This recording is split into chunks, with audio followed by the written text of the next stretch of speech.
Con motivo del Bicentenario se va a tener que polemizar inevitablemente sobre la versión tradicional de la Revolución de Mayo.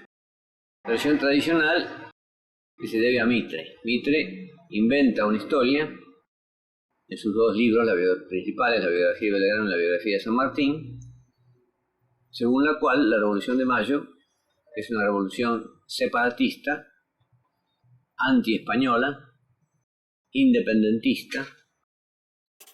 Ante todo, acá hay que hacer una pequeña distinción entre la historia propiamente dicha de Mitre y de López y la visión escolar que se ha dado de ella, que uno podría llamarla la French Beruti. Esto no es historia, pero es la que corre en los colegios, o en las revistas como Villiquen. Esto ya no resiste, porque bueno, cualquier chico inteligente le dice a la maestra, si la maestra le dice que los revolucionarios eran anti-españoles, ¿por qué juraron por Fernando VII el día 26 de mayo? ¿Por qué había españoles en la primera junta, como Arteu y Larrea? ¿Por qué el autor de la música del himno era un catalán, Blas Parera? ¿Por qué en el segundo triunvirato estaba Álvarez Jonte, que era español? ¿Por qué uno de los principales jefes de San Martín en la campaña de la Sierra del Perú era Arenales, que era español de nacimiento? ¿Y por qué, si el chico lo sabe, le puede decir por qué flameó la bandera española en el fuerte de Buenos Aires hasta 1814? Está ilustrada en un cuadro de Carnacini, donde aparece la multitud ahí en la plaza hoy de Mayo, frente al Cabildo, con la lluvia, los paraguas, French y Beruti repartiendo las escarapelas azul y blanca. Pero nada de eso sucedió, ni llovió, ni había paraguas, ni había multitud, ni había escarapelas azul y blanca. Eran todos inventos. Nacidos de una novela de Vicente Fidel López sobre la Gran Semana de Mayo, donde él dice que esos datos los encontró en el baúl de la parda Marcelina Horma. Por eso digo, es una historia parda. Y esa famosa semana del 18 de mayo a 1810 fue una novela, un cuento, una ficción inventada por Vicente Fidel López, en base a las cartas, etcétera, etcétera, de la Morena Toribia, creo que se llamaba, que se descubrieron en un baúl y que él las tenía. Ni existía el baúl, ni existió la Morena Toribia. Los documentos eran otros. Pero hoy, ¿sí? Y mayo, Revolución Popular, y en mayo nació la democracia, y en mayo fuimos independientes. O la French Beruti, si quieren ustedes. Los paraguas se inventaron 5 años después en Francia. Nadie dice que lloviera esa mañana. Los chisperos, que son el grupo así popular que actuó, mandado por militares, pero digamos un grupo paramilitar, eran no más de 50 y estuvieron primero en un café y después se fueron a las galerías del Cabildo, pero en la plaza no estaban. Las escarapelas azul y blanca o celeste y blanca, son del año siguiente, cuando se formó la Asociación Patriótica, que era morenista. Pero en mayo de 1810, lo que se repartió fue un escudo de Fernando VII para poner en el sombrero y una escarapela blanca en señal de unión entre españoles y americanos. El proceso de independencia costó mucha sangre, costó una guerra con España. Toda guerra hay que justificarla.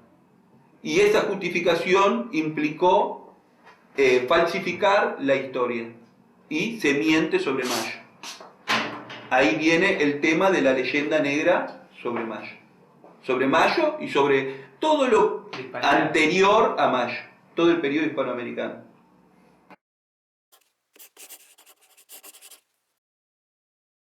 El primero en formular la teoría fue Esteban Echeverría, que tampoco había sido protagonista, por supuesto, de los sucesos, pero que larga la teoría de que la revolución fue un acontecimiento popular en pro de la libertad.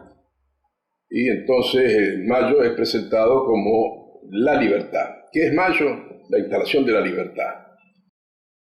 La libertad supone una liberación ¿de qué? De la esclavitud hispánica. Más concretamente de las normas tradicionales que España nos había legado. Eso dice Echeverría. Pero si uno recorre los volúmenes publicados sobre los documentales sobre la revolución, no va a encontrar la palabra libertad jamás. Yo he ofrecido, más de una vez por televisión, entregarle el único bien que tengo, que es mi casa, a aquel que me diga, está la palabra libertad en tal lado. Nunca se pronunció eso. Bueno, no se trataba de eso. ¿Dónde está la sangre, el tumulto, el enfrentamiento que implica cualquier revolución? ¿Dónde está el asalto violento del poder? ¿Dónde está? ¿Dónde está? No hubo una revolución en el sentido de destruir nada, ni de levantarse contra nada, ni de terminar con el derecho hispánico, ni al contrario. Se hizo en función del derecho hispánico. Y entonces caen todos estos mitos de la libertad. Hay un cambio de régimen de gobierno, pero no hay un cambio de los principios jurídicos fundamentales. El orden jurídico se mantiene, se conserva, sigue siendo el de la América hispánica. Las autoridades locales gobiernan en nombre del rey, reconocen por lo tanto la autoridad del rey. En eso no hay una ruptura directa y radical. Carlos V en 1519 lo eleva a estos territorios como reino, el reino de India, el famoso reino de India, y que va a perdurar hasta 1810. Y el proceso de independización que se va a producir a partir de ahí, de fragmentación del imperio español. Pero fuimos un reino, no fuimos colonia, es una mentira de la historia liberal. También se habla de una serie de causas de la revolución que son falsas. Algunas existieron como condiciones y otras nunca. Por ejemplo, de que la Revolución de Mayo se la debemos a Francia y su ilustración. Acá lo único que hubo frente a eso fue rechazo absoluto. Tenía temor y horror a la Revolución Francesa, que fue producto de las instituciones republicanas, de la Constitución de Filadelfia de los Estados Unidos. Los Estados Unidos permanecieron neutrales frente al suceso hispanoamericano porque el gobierno de España les ofreció tramitar la cesión de la Florida a cambio de que no se metieran, y no se metieron. La Constitución norteamericana recién se traduce al castellano en 1811 y llega acá en 1816, de modo que no pudo influir del modo alguno. Que Mayo no fue un epifenómeno ni de la Revolución Francesa ni de la Revolución Norteamericana. Fue un movimiento, ¿sí? Fue un hecho pura y exclusivamente hispánico. No hubo ninguna influencia de Estados Unidos, no hubo ninguna influencia de Francia, no hubo ninguna influencia de las ideas rusonianas. El contrato social lo traduce Moreno después de 1810 y saca toda la parte referente a la religión donde Rousseau ha desvariado, dicho textual por Moreno. Si tuviéramos que pensar en una fuente de los revolucionarios rioplatenses, yo iría más por el lado de España, por el lado de Suárez o de Vitoria, del pactismo español, que más por el lado de la Ilustración francesa o de la Revolución francesa. Y la Revolución de Mayo tampoco responde a ideas de la Revolución Francesa como nos han hecho creer los que falsificaron nuestra historia. La Revolución Francesa no tiene absolutamente nada que ver con Mayo. Las ideas políticas que abrevaron nuestros primeros patriotas fueron las ideas políticas que se enseñaban en las universidades en América en aquel tiempo. Básicamente las ideas políticas de Suárez. Suárez tampoco inventa nada nuevo. Suárez teoriza sobre el pacto que se generaba entre el rey y sus súbditos. Entra el tema del liberalismo económico o del monopolio español. Que el monopolio español no era exclusivo de España. Inglaterra era monopólica. Estados Unidos era monopólico. Lo siguen siendo. El comercio libre, por otra parte, que es lo que Mitre también toma como argumento. El comercio libre se instaló en 1809. Lo instauró Cisneros. Porque los españoles, presionados por los ingleses, se vieron obligados a dar el comercio libre. No es producto de la Revolución de Mayo. El nada recordado Tratado Apodaca-Canning de 1809. El Tratado de Apodaca-Canning de 1809, Apodaca representante de la Junta Suprema Central de Sevilla, Canning, primer ministro inglés. ¿Qué establece el Tratado de Apodaca-Canning? La alianza entre Inglaterra y España. Si había alguien que podría prever que Inglaterra y España iban a ser aliados, era que no existía Notre Dame. Inversión de alianzas. 1806, 1807. Invasión inglesa. 1805 le hunden 4 fragatas a los españoles. Precio de la alianza. ¿Quién pagará la alianza contra Napoleón? Lo pagará la América Española por medio del comercio exclusivo y excluyente entre la América Española y Gran Bretaña. Gran protesta de Pizarro, ministro de Relaciones Exteriores de la Junta de Cádiz, de la Junta de Sevilla. Primero, no admito que hablen de colonias. No son colonias sino provincias. Segundo, el precio de la alianza es exorbitante. Que Inglaterra es la principal enemiga de España y posteriormente será la principal enemiga de esa joven nación que surge o que va surgiendo a partir de 1810. Imagínense ustedes a los criollos que por los acontecimientos que ocurren en la península, ustedes saben que España se ve en 1808 invadida por Napoleón y pasa súbitamente de ser enemiga de Inglaterra a ser aliada de Inglaterra. Imagínense en el Río de la Plata de repente de ese cambio tan drástico de la situación y de tener ahora como aliados a sus enemigos de ayer. Y esto no es menos porque hay que considerar que la invasión inglesa fue muy sangrienta, otra cuestión que tampoco se remarca muchas veces. Costó un 4,5% de la población de aquella época de 60.000 habitantes, saquen la cuenta, la defensa de Buenos Aires. Eso dejó secuelas. Inversión de alianzas. Aquí se compromete Gran Bretaña a dar apoyo militar contra la invasión de Napoleón. Y a cambio, vos me otorgás ventajas económicas en el Río de la Plata. Es decir, me abrís el puerto de Buenos Aires. El deterioro de los términos de intercambio tenía estas cifras: 12 buques de cueros por un buque de chucherías importadas de Gran Bretaña. Vence el 18 de mayo de 1810.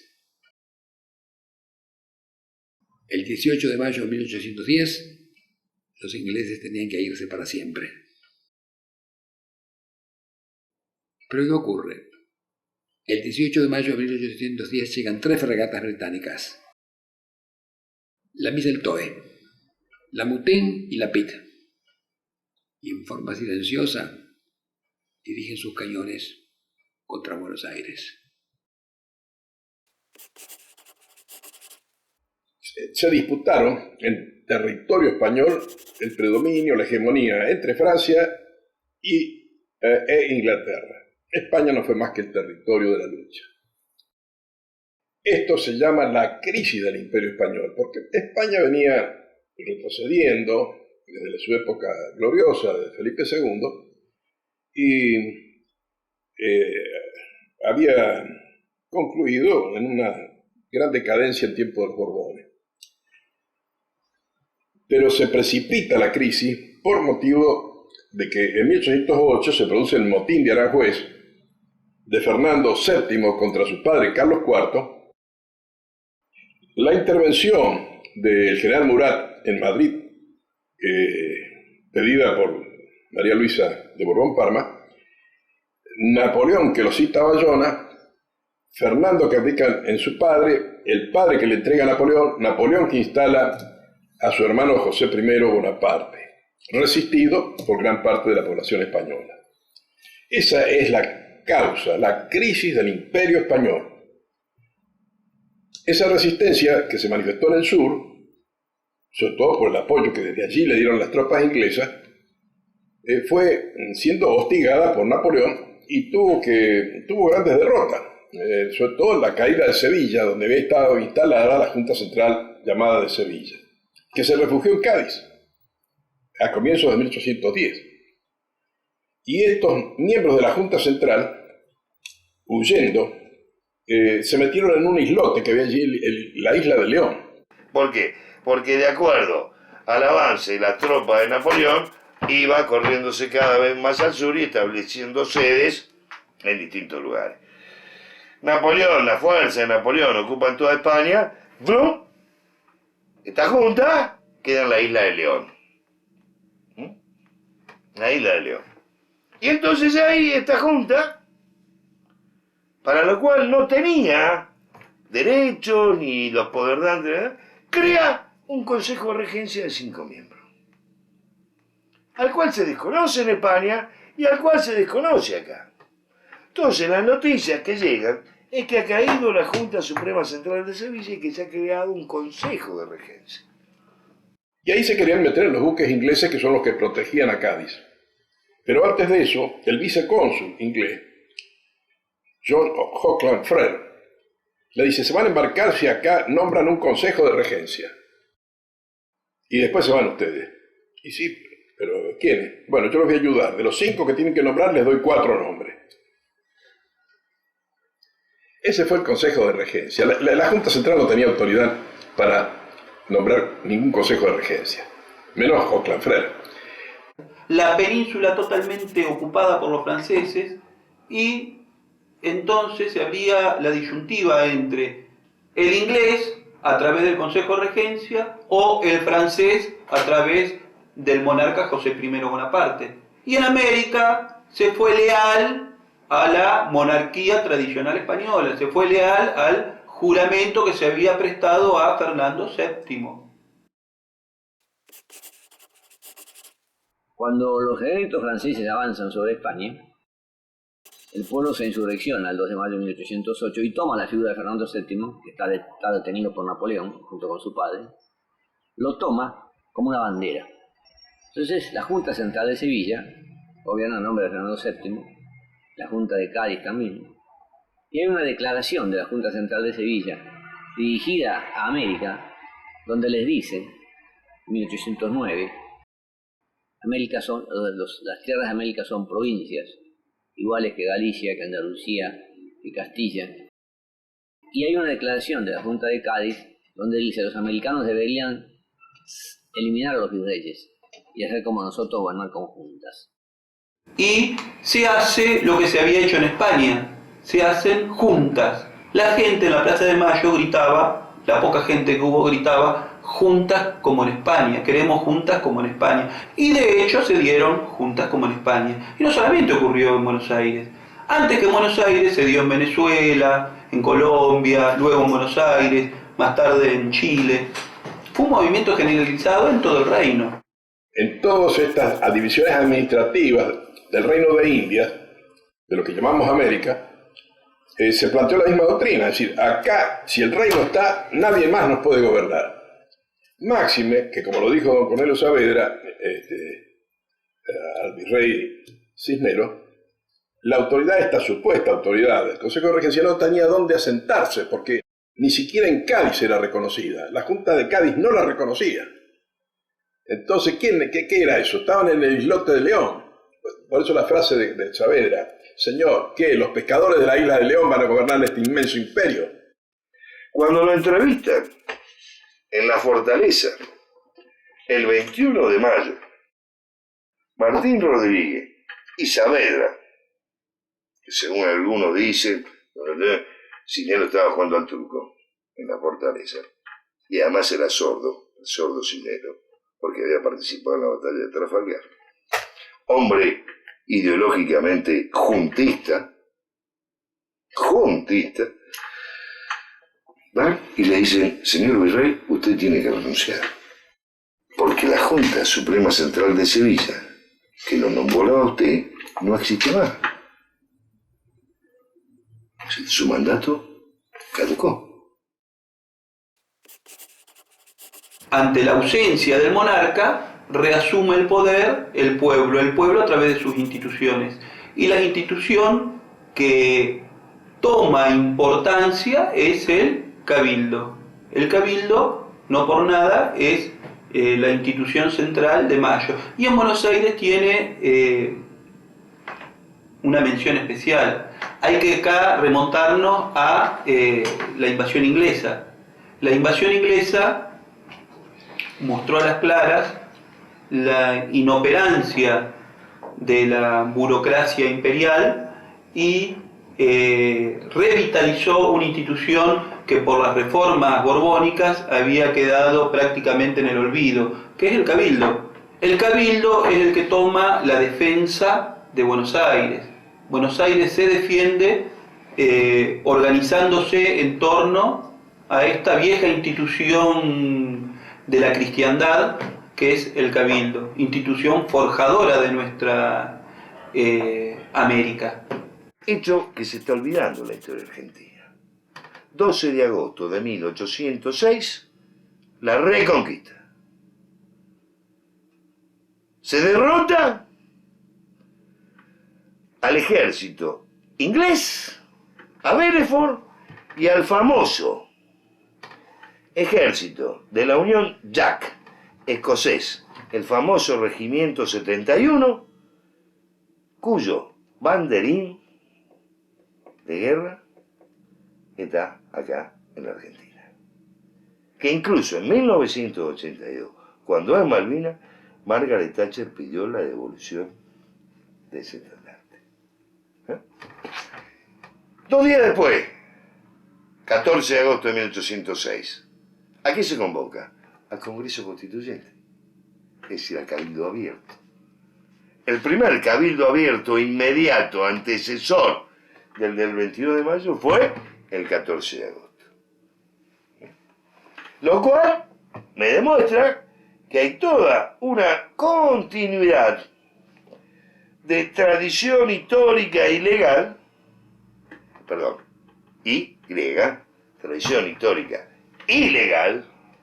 La invasión inglesa podemos asociarla a los hechos de mayo porque le va a dar un sentido de cohesión y va a revalorizar al español americano, porque el español americano es el que se va a defender solo del ataque inglés, de la máxima potencia del mundo.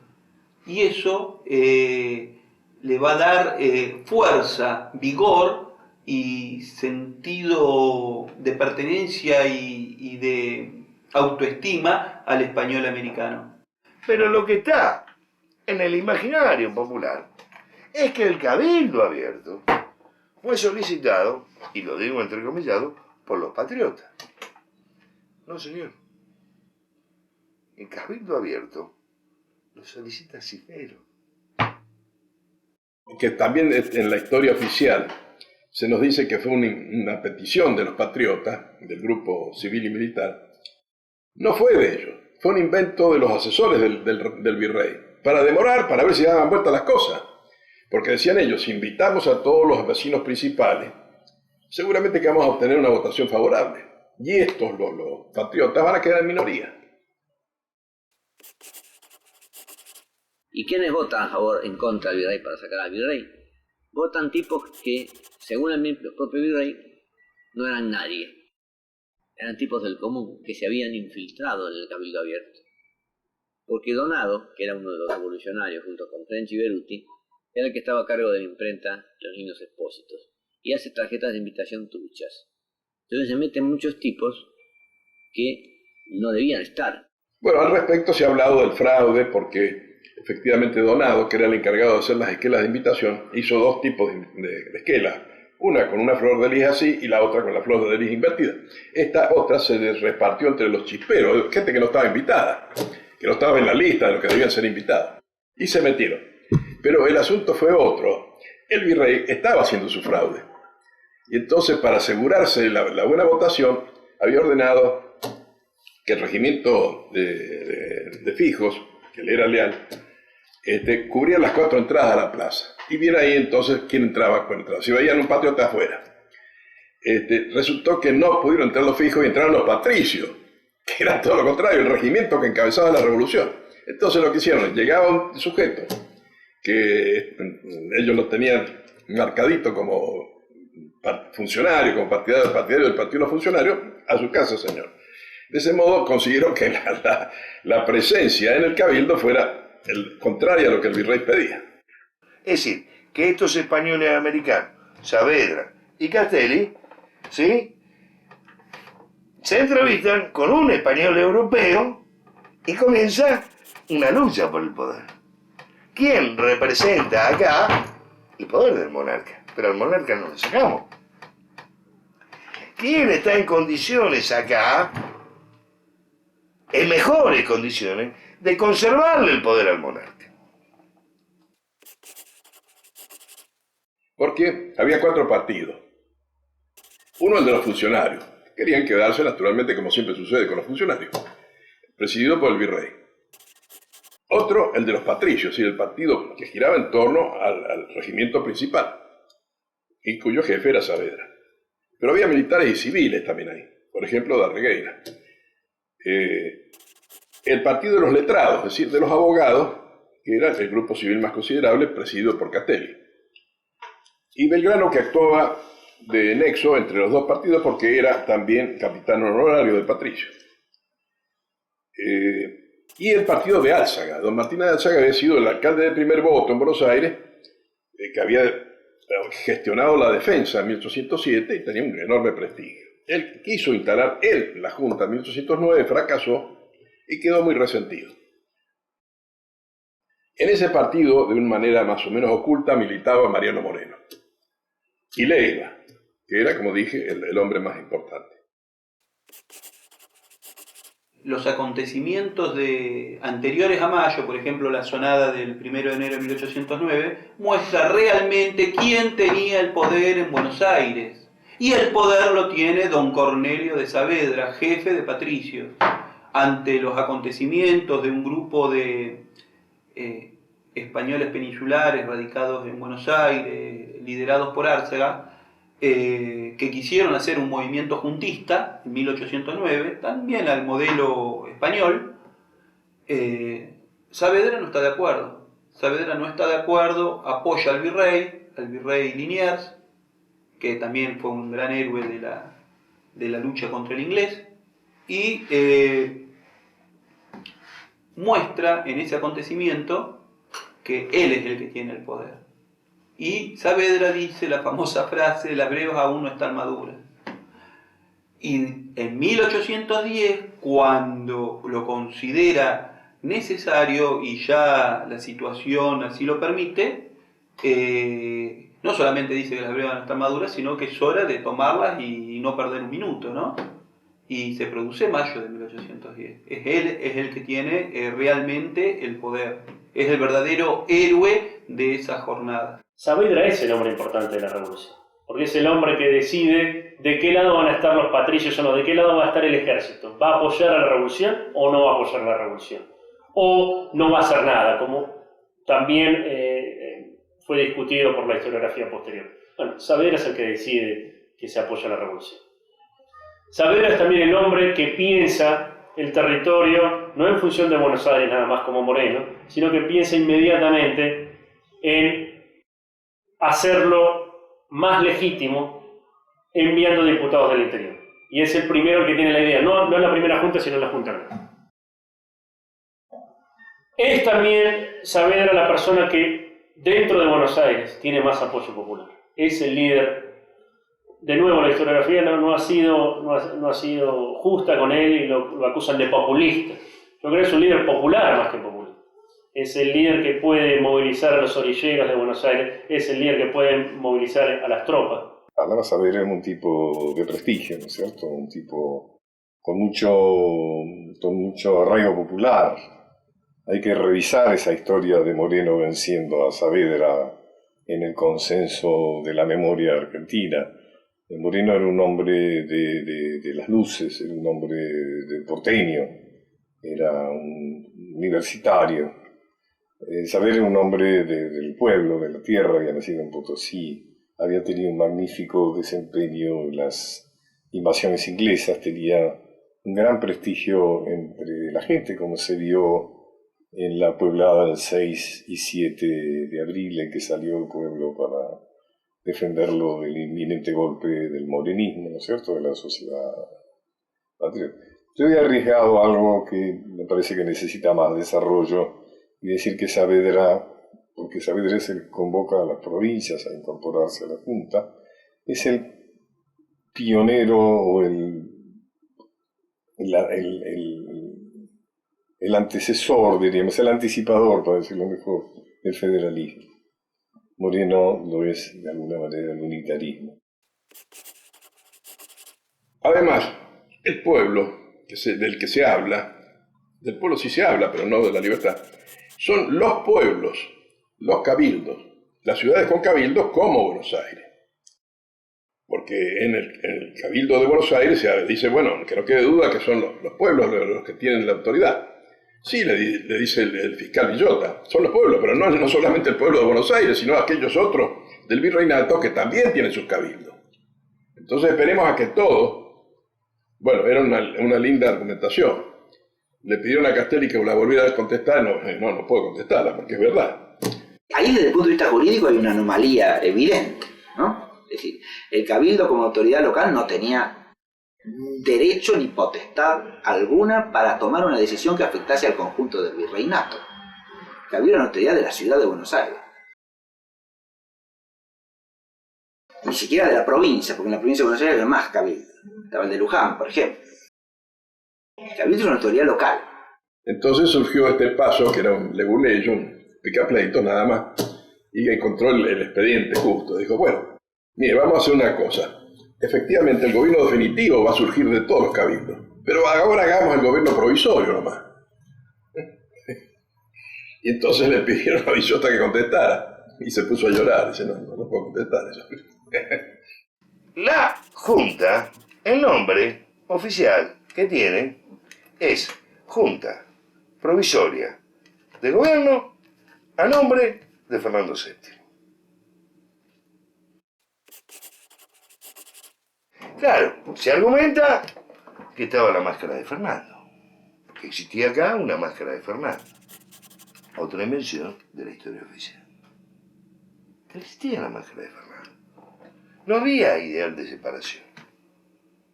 No había ideal democrático, porque en 1810,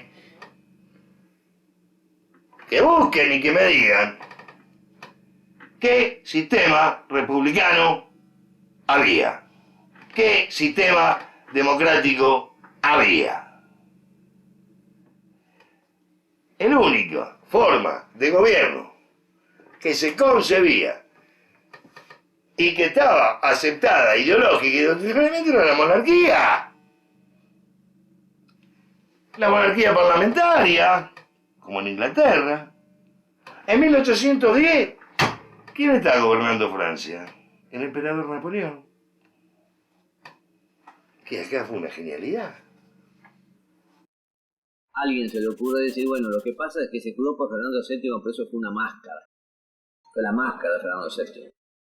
En realidad ninguna revolución puede enmascarar sus objetivos. Porque si la gente sale a la calle por un proceso, por una idea, por un proyecto, no puede ser que los dirigentes al día siguiente voten en contra de ese proyecto porque la gente los hubiera pasado por encima. Y por si faltara algo, años después, cuando se declara la independencia, por la estupidez de Fernando VII, el Congreso de Tucumán saca su documento y dice, en 1810 fuimos sinceros, absolutamente sinceros en proclamar a Fernando VII como nuestro rey y en constituirnos en junta a nombre de este rey. Esto porque los liberales inventaron lo de la máscara de Fernando. Es un invento. No hay un solo documento que lo acredite. No hay uno. Porque lo que citan es un dicho de Bernardo de Monteagudo en 1812. Monteagudo que no había tenido nada que ver con la revolución, que era un demagogo, jacobino.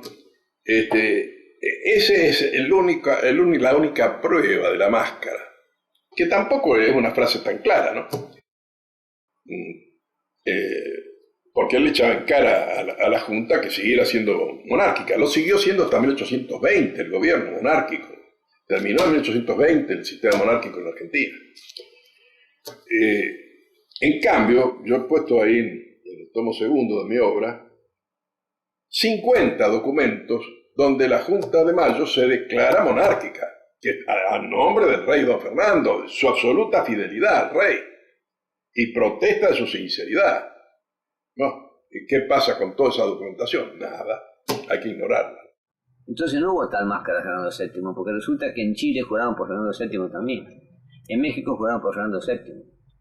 En Nueva Granada juraron por Fernando VII. Y esto hay que explicarlo. Hay que explicarlo porque Fernando VII era lo mejor de la nobleza española en aquel tiempo y había hecho una revolución contra su propio padre, Carlos IV. En momentos en que la mujer de su padre, María Luisa, estaba vinculada a Godoy, que era una especie de primer ministro que era el que manejaba el reino. Y vuelvo al Cabildo abierto o al Congreso Constituyente del 22 de mayo de 1810. El discurso más importante en ese Cabildo de Mayo, en el cual se iba a decidir la continuidad del virrey o el cese del virrey y en quién debía subrogarse el mando. Subrogarse, es decir, bueno, el mando no lo tiene el virrey. El virrey no puede permanecer, porque desapareció la Junta Suprema Central de Sevilla.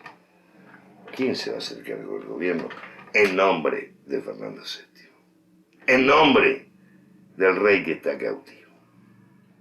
No, que vamos a crear otro gobierno, y se acabó, y rompimos con España, y nos independizamos de España, y me salto y me voy al Cabildo el 22 de mayo al 25 de mayo, cuando se crea la mal llamada Primera Junta. Todo el mundo lo llama Primera Junta, incluso está la estación de subte Primera Junta, que también es Primera Junta.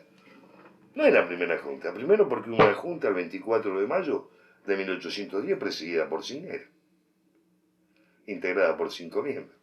Cisneros presidente, Saavedra, Castelli por los españoles americanos, Inchaurregui, Solá por los españoles europeos. Pero el 24, en la noche del 24 al 25 se produce un problema, porque los 4 miembros vocales renuncian. ¿Por qué renuncian? Porque en los juegos sobre todo que dirigía Leiva, el síndico procurador del Cabildo, que era el político más astuto que había en Buenos Aires, habían dicho, bueno, el virrey renunció a su cargo político, al cargo de virrey. Renunció o fue renunciado. Pero el virrey había 4 causas entonces: política, justicia, hacienda y guerra. Él no ha renunciado a su cargo de capitán general, ni ha renunciado a ser superintendente de Real Hacienda, ni presidente de la audiencia. Sigue siendo esos cargos. Entonces, será presidente de la Junta, pero capitán general, es decir, va a mandar las armas, que es de lo que se trataba. Entonces, cuando se enteran Saavedra, Castelli, de que esto se ha dispuesto por Cabildo, eso no, nosotros renunciamos. Porque en la versión del Mitre y de López aparecen como unos tontos Saavedra y Castelli. No se sabe por qué aceptaron jurar esa junta, cuando según ellos, los otros dos, el padre Nepomuceno Solá y el comerciante José Santos Icharregui, estarían con el virrey. Es falso. Solá y Santos Icharregui habían votado contra el virrey. De modo que eran 4 votos contra 1. Por eso aceptan Castelli y Saavedra, porque saben que tienen la mayoría. Pero cuando les dicen que no, que las armas van a seguir en manos de Cisneros, no, dijeron, hasta aquí llegamos. Bueno, una lucha por el poder. Pará, vos sos presidente de la Junta, pero la Fuerza Armada la manejamos nosotros. Saavedra había creado el regimiento de Patricio. Y entonces, en la noche del 24 al 25, se trama la junta que va a aparecer en definitiva el 25. Esto lo arma un abogado, que era también capitán de Patricio, Feliciano Chiclana. Y trata de hacer una conjunción, porque también en la historia de Mitre aparece como un hecho espontáneo. Allí en la plaza, French y Beruti dicen, bueno, estos son los nombres, y se les ocurre, ¿no? Una inspiración divina. No, le llevó toda la noche Chiclana a armar la junta. Fue entre gallo y medianoche. Lo cual nos demuestra que no había ningún proceso emancipador, que no había ninguna idea revolucionaria. Es decir, porque si había una idea revolucionaria, lo que recurre a la historia oficial, que esto se venía preparando, etcétera, etcétera, etcétera. ¿Cómo es? Que no está definido quién va a ocupar tal lugar, cuál lugar, etcétera, etcétera. Entonces, a la hora de armar este rompecabezas, Chiclana dice, vamos a poner 3 y 3. A los funcionarios nada, porque eso están en contra. 3 alzaguistas, 3 letrados, 3 patricios. Y entonces viene y se arma la junta, porque no es un tirar como un cajón desastre. El presidente es el del partido de los patricios, que es el más importante, es el que está dirigiendo la revolución, que es don Cornelio Saavedra. Después, en la escuela dicen, después viene Mariano Moreno. No, ¿qué es Mariano Moreno? Se pone al jefe de los letrados, que es Castelli. Luego a Belgrano, que es el segundo de los letrados. Luego a Ascuénaga, que es de los patricios. Luego al padre Alberti, que es de los patricios. Y después empiezan los alzaguistas. Mateu, Larrea. Se pasa a los secretarios que no tienen voto. Paso, que es de los letrados. Y el último orejón del tarro, que es Mariano Moreno, del partido alzaguista. Así se compone esto y se le lleva al Cabildo. Leiva, que era mandado a hacer para todos los trucos y los ardides, le dice ahí a Martín Rodríguez y a Ramón Balcárcel, que son los jefes del pueblo, que aparecen dos comandantes, ¿no? Seguido por los chisperos. Bueno, está bien esta lista, ¿no? Pero esto sería bueno que viniera certificado por el pueblo. Bueno, le dicen, muy bien.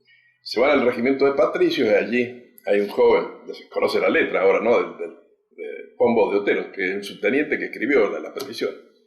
Entonces dicen, los vecinos y comandantes de los cuerpos de la guarnición de Buenos Aires piden esto. Entonces empiezan Ortiz de Ocampo y siguen empiezan por los coroneles y siguen por los comandantes, ¿no?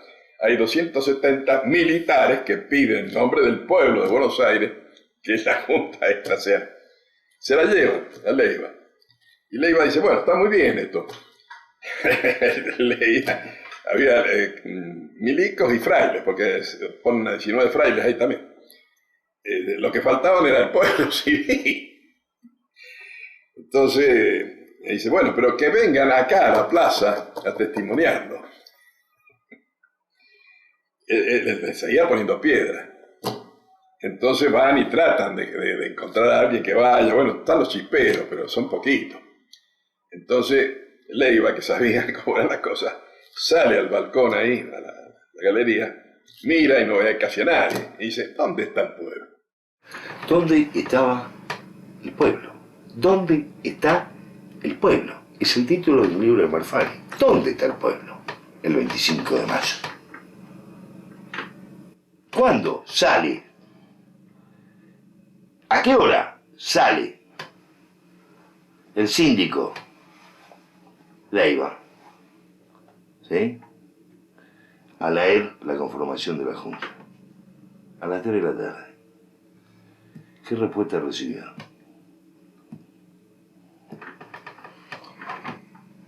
¿Y qué dicen los historiadores de la escuela oficial? Dicen que, claro, era una costumbre. Había una nota que se le entregó a Leiva, ¿no?, que el vecindario se había retirado por ser hora imprudente, porque eran las 12:30 y el Cabildo, el Congreso Constituyente, seguía sesionando. Y había que almorzar a las 12 y después había que dormir la siesta. La plaza está prácticamente vacía. Entonces vienen también las respuestas pertinentes, que hoy se sabe que la produjo el comandante de Húsares, Ramón Balcarce. Le dijo, mire, si usted quiere saber realmente dónde está el pueblo, mande tocar general en el cuartel y enseguida lo va a tener acá. Leiva entendió la antífona y dijo, muy bien, apruébese y chao. Esa es la revolución y no es otra cosa. Es decir, imponerle al Cabildo una lista que el Cabildo no había confeccionado. Eso es lo único que se aparta de lo legal. El trámite. Siguiendo con la conformación de la Junta, tenemos las armas. Estaba la iglesia, estaban los comerciantes, estaban los jóvenes díscolos. O sea que estaban todos los factores del pueblo del momento. Muy inteligente, estaba muy bien hecho y eso permitió de alguna manera seguramente la supervivencia, sobre todo en los primeros momentos, ¿no?, que fueron los momentos más difíciles. Estaba ahí Moreno como representante de los intereses británicos, como secretario. Después Moreno ya tendrá una derivación que no la tenía al principio de la revolución. La primera junta de gobierno, la primera junta patria, otorga audiencia en primer lugar al almirante de Corsi, que dirige la flota británica que bloquea Buenos Aires, quien le exige que el edicto de libre comercio no tenga fecha de vencimiento. Y dicho también por Martín Rodríguez en su memoria, y comprobado por la historia. Moreno parecía asustado. Estaba sentado al lado mío y no emitió ninguna palabra. Se limitó simplemente a votar por la no permanencia del virrey. Como es el numen de la revolución. ¿Qué pasa con Moreno? Moreno se salva ante el juicio de la historia porque muere en marzo de 1811. Pero antes Moreno, en el Cabildo Abierto el 22 de mayo, que está pintado por Subercasó, un pintor chileno, que ese sí se basó en los datos reales, aparece Moreno metido debajo de la silla de alguien, que es don Vicente López y Planes. Él le contó a su hijo, dice, cuando me doy vuelta veo que hay un tipo que está acurrucado ahí. ¿Quién es? Mariano Moreno. ¿Qué está haciendo ahí, doctor Moreno? Y dice, estoy asustado porque nos van a ahorcar a todos. ¿Pero qué no van a ahorcar a nadie? Le dije, no se trata de eso. Era paranoico, era loco. Loco, pero no estúpido. Sale de ahí y lo primero que hace es ir a la Real Audiencia, y deja constancia que él está en contra de esto. Y después se va a jugar al póker en la casa de un amigo. cuando se entera que Chiclana lo ha metido ahí en la lista, es decir, él no se entera el hermano Manuel. Tiene que empezar a buscarlo por Buenos Aires, a ver a dónde está este. Es decir, él con la instalación de Mayo no tuvo absolutamente nada que ver. El numen de Mayo, nada.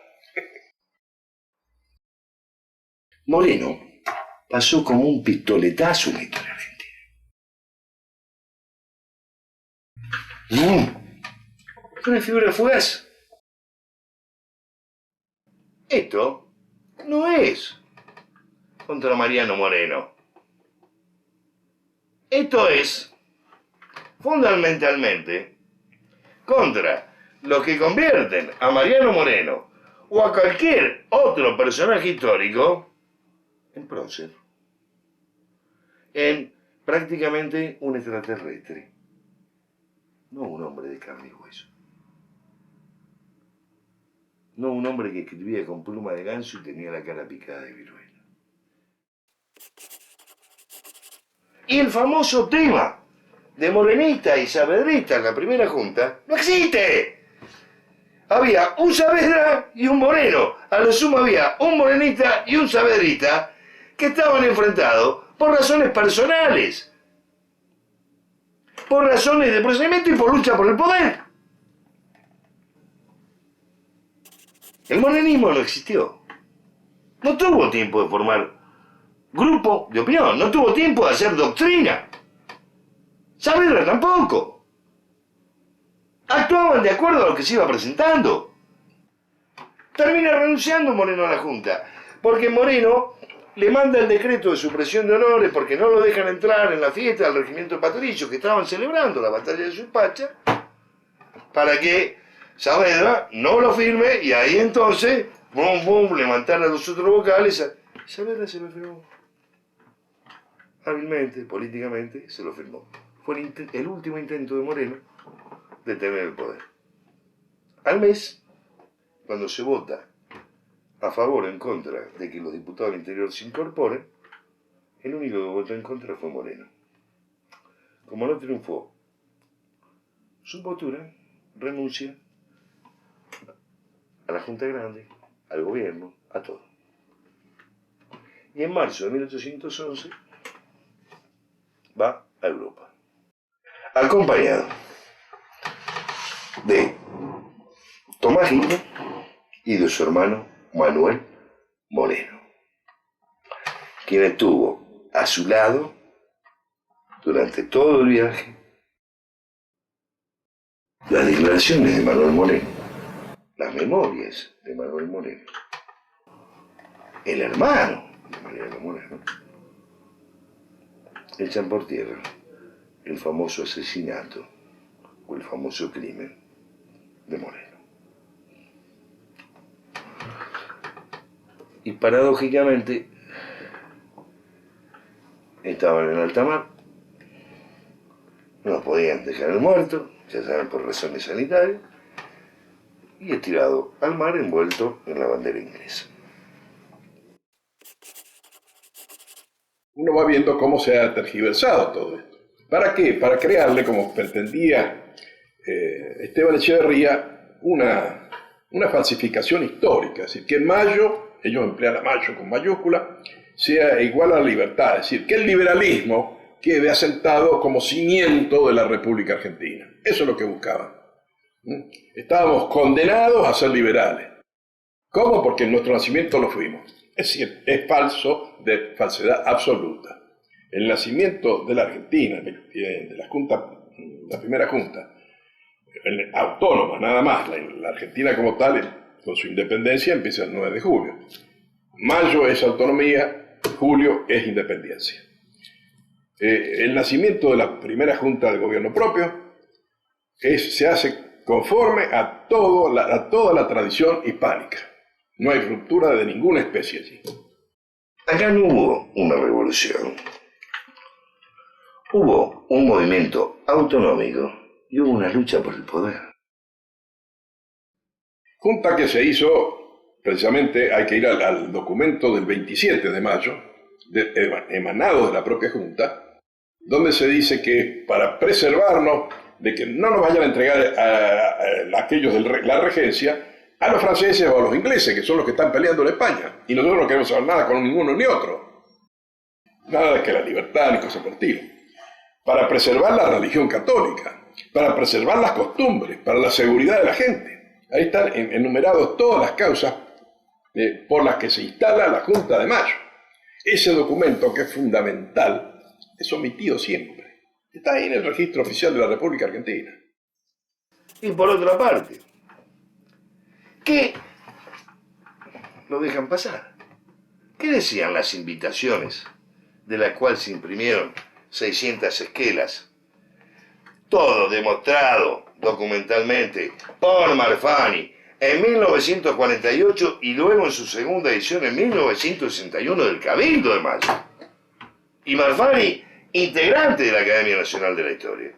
Y que lo ocultaron porque tuvo una opinión y una visión contraria a la de la Academia Nacional. Entonces, el silencio o el anonimato. 600 esquelas.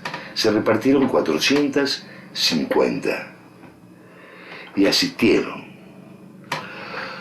al Cabildo de Mayo 226, 227 personas.